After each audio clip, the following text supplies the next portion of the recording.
It's an investment of $29 million over the next 3 years. These investments will especially focus on those experiencing family violence.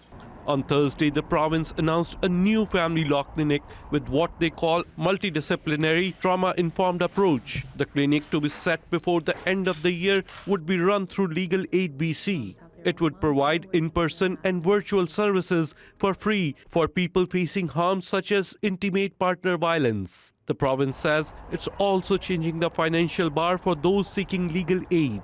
We're changing the income thresholds to better align with the basic standard of living for families in BC. Financial eligibility will be expanded so more people can access family legal aid services in this province.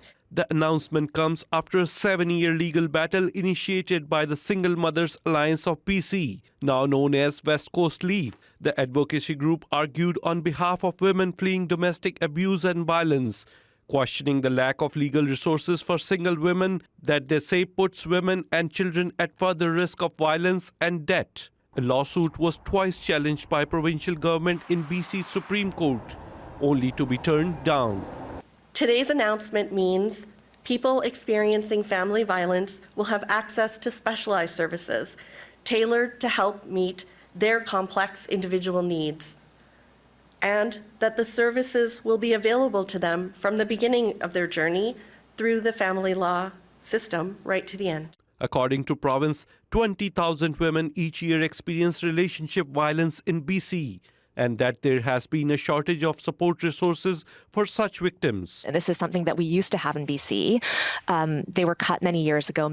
Hawkins says family law clinics are better positioned to deal with family law cases, which are often complex in nature. They really are able to employ salaried staff lawyers who can provide continuity of services, who can develop specialization, who have the time and the ability to see cases all the way through. While the clinic won't start until the fall, the province says those eligible can access an additional 25 hours of legal aid immediately. Sohrab Sandhu, CBC News, Vancouver.